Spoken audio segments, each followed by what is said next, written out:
Bonsoir Madame Plumet. Merci d'avoir accepté cette interview. Bonsoir Jean-Luc Bourrin, je vous en prie, c'était avec plaisir que je suis avec vous ce soir. Comment Xpoken en fait vous a contacté? Comment vous êtes tombé dans cette arnaque? En fait, c'est une amie qui m'a présenté cette société-là, et il y avait des placements à faire dans l'immédiat, donc elle m'a mis en rapport avec eux, et ils m'ont contacté pour que je puisse faire des placements sur Netflix, dans un premier temps. Et est-ce que vous avez de l'expérience dans le trading? Comment ça s'est passé? Alors, pas du tout. Je ne connaissais rien du tout. C'était quelque chose qui m'attirait. Donc, c'est pour ça que j'étais à 100% OK pour pouvoir y aller, en fait, hein. Et parce que je voulais apprendre aussi à faire ça. Et donc, en fait, Monsieur Briac Jaouen nous a mis en confiance. On avait l'impression qu'il connaissait très bien son métier.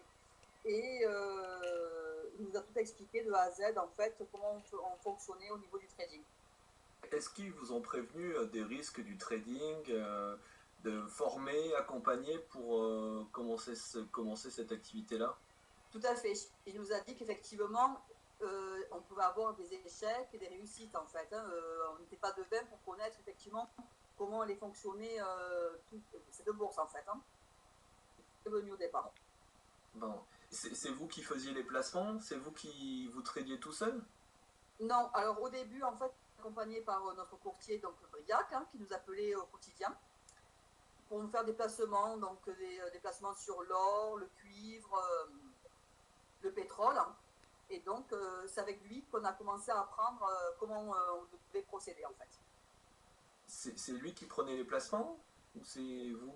Nous qui manipulons l'outil, on a travaillé sur la plateforme MetaTrader 5, et c'est lui qui nous a accompagnés, en fait. Il nous demandait de se connecter sur notre tablette avec son réseau à lui, pour qu'il puisse voir ce qu'on faisait, en fait.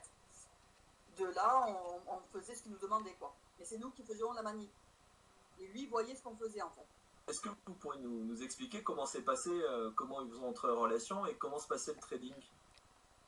Alors en fait, c'est une amie qui nous a mis en relation, qui m'a mis en relation avec la société Xpoken, hein, parce qu'apparemment il y avait des bons placements à faire sur Netflix en fin d'année, début d'année 2022.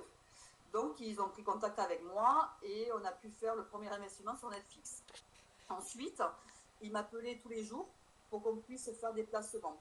Donc effectivement, en étant novice dans ce domaine, il m'a accompagné, c'est-à-dire qu'en fait, il m'a fait créer une application sans disque, et il voyait effectivement mon écran, et c'est lui qui me disait ce que je devais faire sur la plateforme MetaTrader 5 en fait. C'est lui qui m'accompagnait. C'est moi qui le faisais avec mes mains, mais c'est lui qui avait ma vision en fait. Par exemple, dans les banques en France, quand vous voulez faire des placements en bourse ou autre, vous avez des questionnaires à remplir par les banques pour évaluer votre niveau de connaissance du milieu boursier, des opérations. Est-ce que vous avez rempli ce type de questionnaire-là? Ah non, pas du tout. Pas du tout. Il savait très bien que j'étais novice dans la matière en fait, mais il nous a rien fait signer au départ, quoi, ni formulaire à remplir. Si on regarde les sites des brokers, il y a beaucoup de brokers qui proposent des sites avec des comptes de démo. Est-ce que c'est quelque chose qu'on vous a proposé? Ah non, pas du tout. Lui, il m'a dit effectivement toutes les applications que je devais mettre en route, donc MetaTrader, sachant qu'il m'a pas dit que c'était un compte démo, hein. C'était là où on allait trader et pour nous, c'était pas du fictif du tout, quoi. C'était du réel par rapport à ses dires, hein. Comment est-ce que vous avez réalisé que c'était une escroquerie et comment ça s'est passé? Alors, la première fois que je suis au bout du fil, j'avais fait des recherches auparavant et j'avais vu un message négatif sur le site internet et je lui en ai parlé. Et il m'a dit non, non, ce sont des personnes qui ont joué tout seuls, ils ont perdu et ils nous mettent la faute sur nous. Donc, bon, comme il me paraissait confiant et gentil, je lui ai fait confiance en fait. Et ensuite, quand mon amie a voulu récupérer les sous, on a vu qu'elle avait du mal à la récupérer en fait.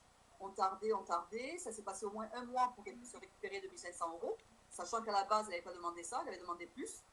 Et c'est là où j'ai commencé à faire des recherches et j'ai dit, non, fais escroquer quoi. Le problème, c'est que on s'en doutait pas, sachant qu'il est resté avec nous pendant 8 mois, 8 mois en train de discuter tous les jours. Donc, on se disait, mais une personne qui nous escroque ne perd pas de temps à discuter avec nous tous les jours, en fait. Donc, c'est pour ça qu'on avait du mal à le Bonsoir croire. à tous. C'est moi Minette, de la brigade féline des Anonymes Pigs.